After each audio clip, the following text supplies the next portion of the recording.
정말 필요한 쪽은 우리일까요? 미국일까요? 한국 대통령실에서 나온 이 한마디가 워싱턴을 완전히 얼어붙게 만들었습니다. 며칠 전까지만 해도 트럼프는 당당했어요. 관세 협상을 마무리한 직후 만족하지 못한 그는 다시 한번 한국을 겨냥했죠. 그리고 예고 없이 터뜨린 두 번의 폭탄 선언. 한국의 방위비와 반도체를 건드린 겁니다. 전 세계가 또다시 한국이 고개를 숙일 거라고 예상했습니다. 바로 협상 테이블로 나올 거라고요. 하지만 한국의 반응은 완전히 달랐어요. 변명도 해명도 없었습니다. 대신 나온 건 완벽한 침묵이었죠. 도대체 한국은 무슨 근거로 이런 여유를 보일 수 있었을까요? 무엇이 미국을 오히려 당황하게 만든 걸까요? 이야기 시작하기 전에 좋아요와 구독 버튼 가볍게 한번 눌러주시면 정말 따뜻한 격려가 됩니다. 지금 어디에서 이 영상을 시청하고 계신지 아래 댓글에 나눠주세요. 방위비 13조 더 내라, 반도체에 관세 100% 부과할 것. 워싱턴 DC 한복판에서 믿기 어려운 일이 벌어지고 있었습니다. 백악관 브리핑룸이 술렁거리기 시작했죠. 트럼프 대통령이 또 한 번 폭탄 발언을 터뜨렸습니다. 이번엔 정말 선을 넘었다고 모든 언론이 입을 모았습니다.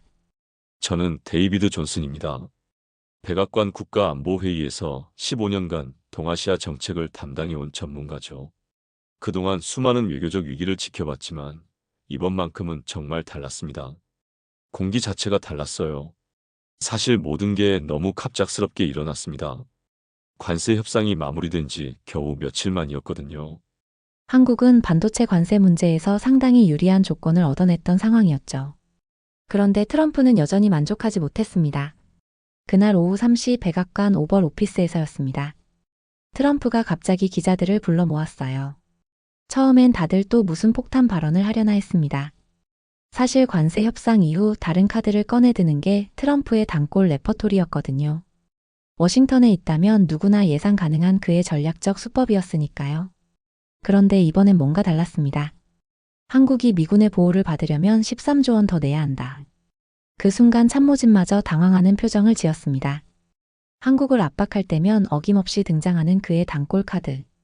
지난 몇 년간 트럼프는 한국을 향해 방위비를 자신만의 핵심 협상 카드로 사용해 왔습니다. 하지만 13조 원이라는 구체적인 숫자가 나온 순간 분위기가 완전히 바뀌었어요. 저도 그 자리에 있었는데 솔직히 당황했어요. 평소 같으면 더 내야 한다 정도로 뭉뚱그려 말했는데 이번엔 정확한 금액까지 제시했거든요.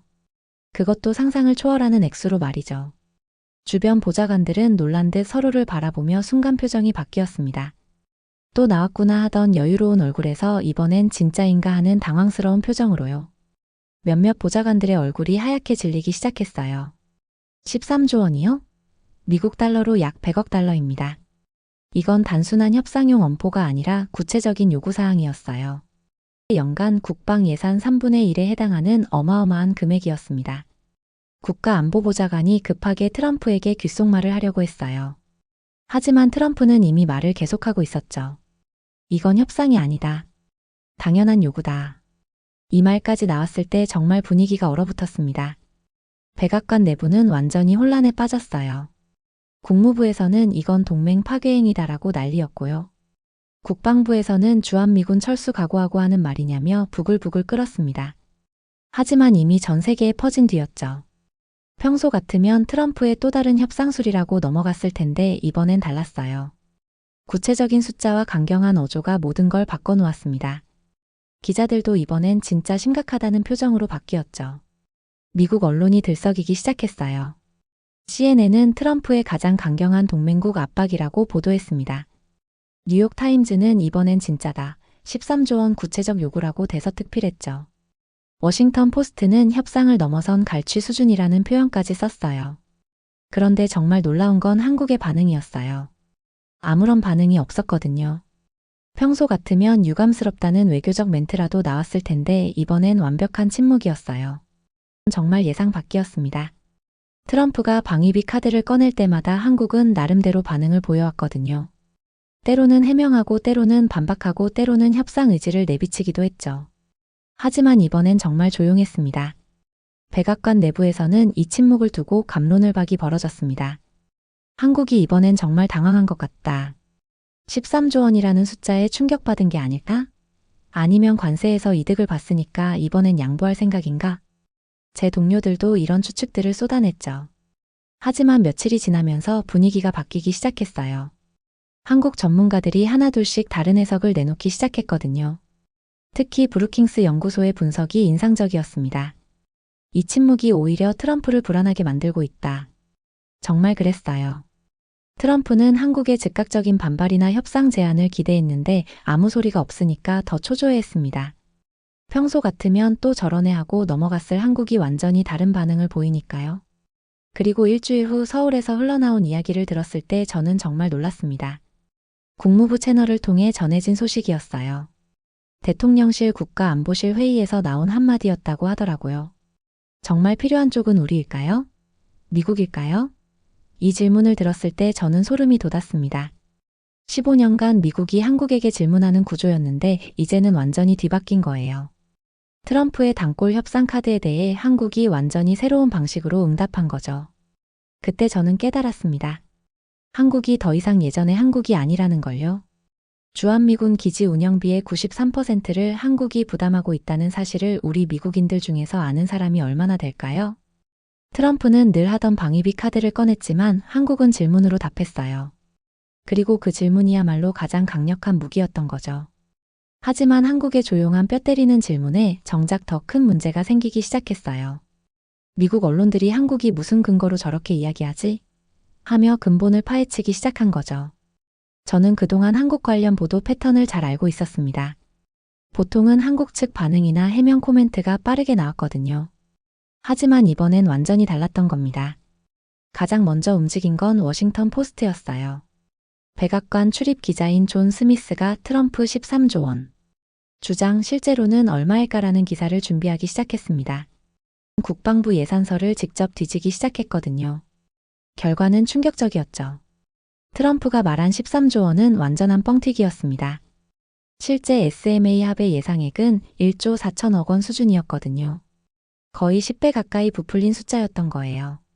존 스미스 기자가 저에게 전화를 걸어왔을 때 그의 당황스러운 목소리를 지금도 기억합니다. 데이비드, 이 숫자들 좀 봐. 완전히 틀렸어. 그는 펜타곤 자료를 며칠간 파헤친 끝에 진실을 발견한 거였어요. 더 놀라운 건 주한미군 병력 수였습니다. 뉴욕 타임즈의 국방 전문 기자 데이비드 클라우드가 이 문제를 파고들기 시작했어요. 트럼프는 줄곧 미군 4만 5천 명이 한국을 보호해주고 있다고 주장해왔는데 실제로는 2만 8천 명이었습니다. 이건 거의 2배 가까이 부풀린 거네. 클라우드 기자가 저에게 말했을 때 저도 깜짝 놀랐어요. 미국 국방부 공식 자료에 명시된 정확한 숫자인데도 말이죠. CNN의 짐 아코스타 기자는 더 구체적으로 파고들었습니다. 주한미군 기지 운영비 누가 얼마나 부담하나라는 제목으로 특집 방송을 준비했어요. 그가 발견한 사실은 더욱 충격적이었습니다. 93%를 여전히 한국이 부담한다고? 아코스타 기자가 저에게 전화로 말했을 때 저는 말문이 막혔어요. 캠프 험프리스 건설비만 해도 총 건설비의 90% 수준인 110억 달러를 한국이 댔다는 사실까지 밝혀냈거든요. 월스트리트 저널은 더욱 상세한 분석에 나섰습니다. 경제 담당 기자들이 미군 한 명당 한국 부담액을 계산해보기 시작한 거예요. 결과는 연간 약 7만 달러, 한국 돈으로 1억 원 수준이었습니다. 이런 팩트들이 하나둘 드러나면서 워싱턴의 분위기가 바뀌기 시작했어요. 기자들끼리도 이거 완전 반대 아니야? 라는 말들이 나오기 시작했습니다. 특히 인상적이었던 건 폴리티코의 비교 분석이었어요. 유럽 특파원 출신 기자가 독일 주둔 미군과 한국 주둔 미군 비교라는 기사를 냈는데 독일은 미군 기지 운영비의 40%만 부담한다는 내용이었습니다. 한국의 93%와 비교하면 엄청난 차이였죠. 이게 말이 되나? 그 기자가 편집부 회의에서 말했다고 들었어요. 한국이 독일보다 2배 넘게 부담하고 있잖아. 이런 보도들이 쏟아지기 시작하자 백악관 내부가 술렁이기 시작했습니다. 언론들이 트럼프의 발언을 팩트체크하기 시작한 거거든요. 그리고 그 결과가 트럼프에게 불리하게 나오고 있었어요. MBC의 척 토드는 미트 더 프레스에서 이렇게 말했습니다. 한국은 세계에서 가장 관대한 동맹국일 수도 있다. 이런 평가가 미국의 주요 방송에서 나온다는 게 놀라웠어요. CBS의 마가렛 브레넌도 페이스 더 네이션에서 비슷한 내용을 다뤘습니다. 93% 기지 운영비 부담은 전례가 없는 수준이다. 미국 언론이 한국을 옹호하는 내용을 보도하기 시작한 거죠. 특히 CNN의 국제부 앵커 크리스티안 아만푸어의 발언이 인상적이었어요. 주한미군은 한국 방어가 아니라 미국의 아시아 전략 거점이다. 한국이 우리를 도와주는 것이지 우리가 한국을 도와주는 게 아닐 수도 있다. 이런 보도들이 나오면서 백악관 내부 분위기도 요동치기 시작했어요. 국무부에서는 언론이 우리 입장을 어렵게 만들고 있다는 내부 메모가 돌았습니다. 국방부에서도 한국 관련 팩트들이 너무 많이 공개되고 있다며 우려했죠. 펜타곤의 한 고위 관계자는 비공개 브리핑에서 이렇게 말했어요. 언론들이 파헤치기 시작하니까 불편한 진실들이 다 나오네. 한국이 얼마나 많이 부담하는지 일반 국민들이 알게 되면 곤란할 텐데. 이런 내부 우려들이 언론에 또 흘러나오면서 상황이 더욱 복잡해졌습니다. 미국 정부가 오히려 이런 팩트들이 공개되는 걸 부담스러워한다는 게 드러난 거거든요. 저는 이 모든 상황을 지켜보면서 정말 놀라웠습니다. 한국의 침묵이 미국 언론을 움직이게 만들었고 그 결과 트럼프의 거짓말들이 하나씩 밝혀지고 있었거든요. 한국이 적극적으로 해명하지 않았는데도 진실이 저절로 드러나고 있었어요. 특히 미국 기자들이 직접 팩트체크를 한 결과가 한국에게 유리하게 나온다는 게 인상적이었습니다. 한국이 피해자가 아니라 오히려 너무 관대한 동맹국이라는 인식이 미국 내에서 퍼져나가기 시작했거든요. 트럼프는 13조 원을 요구했지만 미국 언론이 직접 밝혀낸 진실은 정반대였습니다. 한국이 이미 충분히 아니 너무 많이 부담하고 있다는 사실이었죠. 미국 언론들이 팩트체크에 나서면서 분위기가 바뀌고 있을 때 한국에서 드디어 반응이 나오기 시작했습니다. 하지만 그 반응은 우리가 예상했던 것과는 완전히 달랐어요. 변명이나 해명이 아니라 아예 게임의 룰을 바꿔버리는 선언이었거든요. 저는 15년간 한국 정치를 지켜봤지만 이번 한국 대통령만큼 예측하기 어려운 정치인은 처음이었습니다. 그의 과거 발언들을 다시 뒤져보니 정말 놀라운 사실을 발견했어요. 이번 상황이 즉흥적인 대응이 아니라 오랫동안 준비해온 전략이었다는 걸 깨달았거든요. 2018년 지금의 대통령이 시장이었을 때 한 인터뷰가 다시 주목받기 시작했습니다. SMA 구조 자체가 잘못됐다고 명확히 말했던 거예요.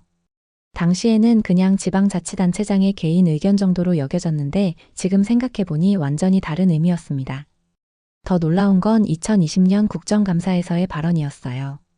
당시 국방위원회에서 그는 이렇게 말했습니다.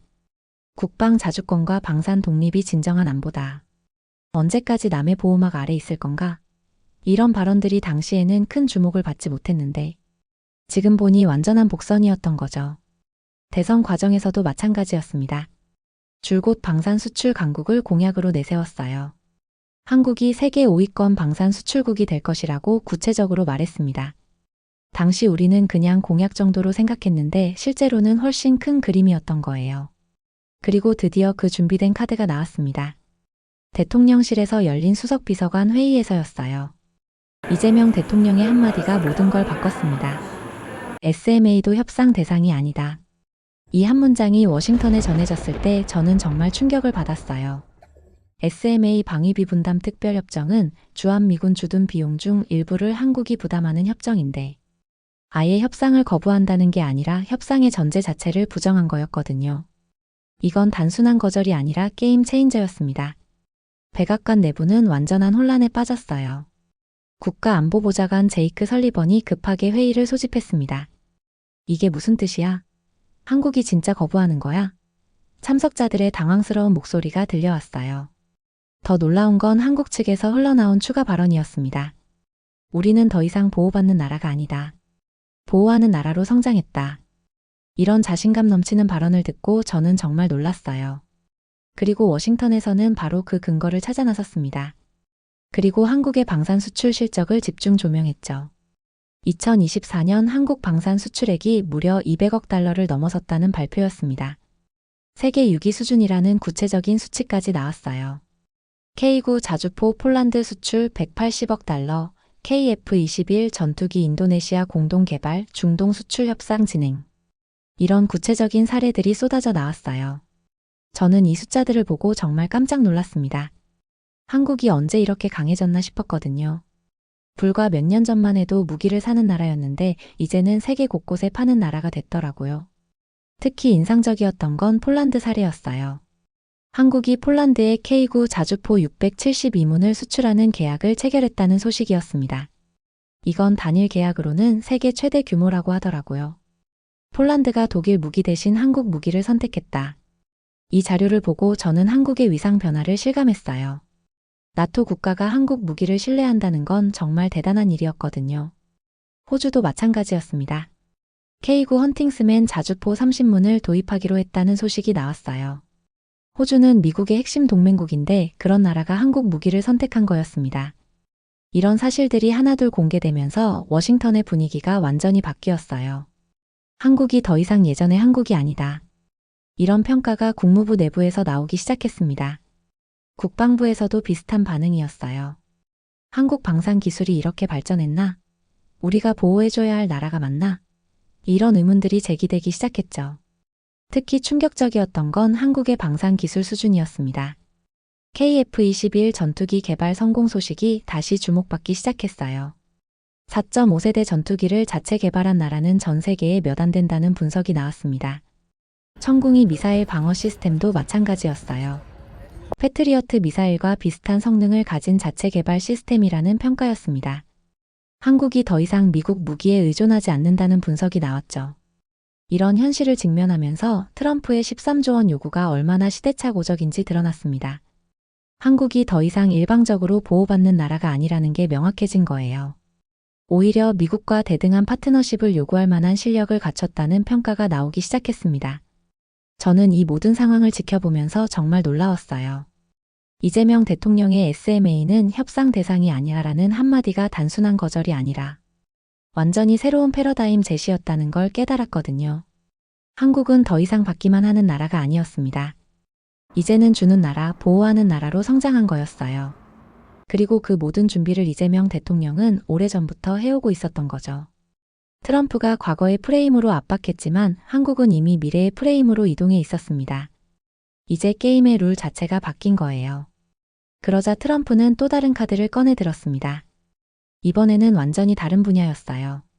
반도체였습니다. 한국의 핵심 수출 분야를 압박 카드로 꺼내든 겁니다. 저는 그날 백악관 브리핑을 지켜보면서 정말 당황했어요. 방위비 카드가 통하지 않자 트럼프가 완전히 다른 방향으로 나간 거였거든요. 그런데 그 방향이 정말 예상치 못한 곳이었습니다. 이번에도 사전 예고 없는 즉석 브리핑이었거든요. 참모들의 표정을 보니 또 즉흥적인 발언이 나올 것 같았어요. 모든 반도체에 100% 관세를 부과하겠다. 트럼프의 이 한마디가 또다시 전 세계를 뒤흔들었습니다. 100% 관세요? 이건 사실상 수입 금지 수준의 관세였어요. 저도 그 자리에서 깜짝 놀랐습니다. 방위비에서 반도체로 이렇게 갑자기 화제를 바꿀 줄 몰랐거든요. 더군다나 100%라는 극단적인 수치까지 내놓을 줄이야. 주변 보좌관들의 표정이 또 하얗게 질렸어요.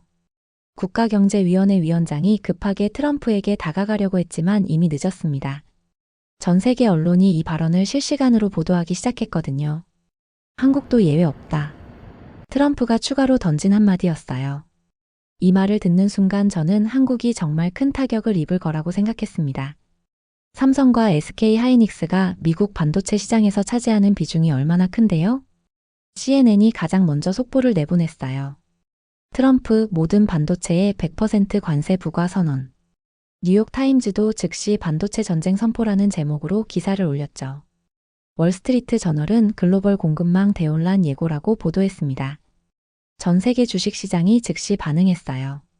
이건 정말 엄청난 충격파였습니다. 이번엔 한국 정부의 반응도 빨랐어요.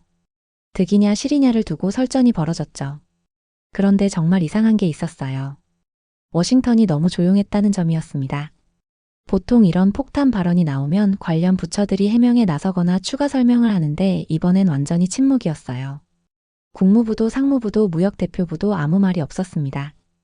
심지어 백악관 대변인도 대통령 발언에 추가할 내용 없다고만 했어요. 이런 반응은 정말 이상했습니다. 더 이상한 건 국방부의 반응이었어요. 펜타곤에서 나온 비공식 코멘트가 흥미로웠습니다. 반도체는 국가 안보와 직결된 문제다. 동맹 국가와의 협력이 중요한 분야다. 이런 식으로 은근히 반대 의견을 내비쳤어요. 시간이 흐르면서 더욱 이상한 일들이 벌어지기 시작했습니다. 관세청에서 구체적인 시행 방안에 대한 질문이 들어오자 아무도 명확한 답변을 못하는 거예요. 검토 중이라는 답변만 반복했습니다. 상무부 내부에서도 혼란이 있었어요. 한 관계자가 저에게 이렇게 말했습니다. 솔직히 우리도 어떻게 해야 할지 모르겠어. 100% 관세를 실제로 적용하면 미국 경제도 심각한 타격을 받아. 그때 저는 뭔가 이상하다는 걸 느끼기 시작했어요. 트럼프의 발언에 대한 워싱턴 내부의 반응이 너무 미지근했거든요. 평소 같으면 관련 부처들이 바쁘게 움직였을 텐데 이번엔 그런 게 전혀 없었어요. 그리고 며칠 후 한 가지 사실을 알게 됐습니다. 삼성과 SK 하이닉스가 이미 미국 내 대규모 공장을 운영하고 있다는 점이었어요. 2편에서 계속됩니다. 더 많은 영상을 보고 싶으신 분들은 구독과 좋아요, 알림 설정 부탁드립니다.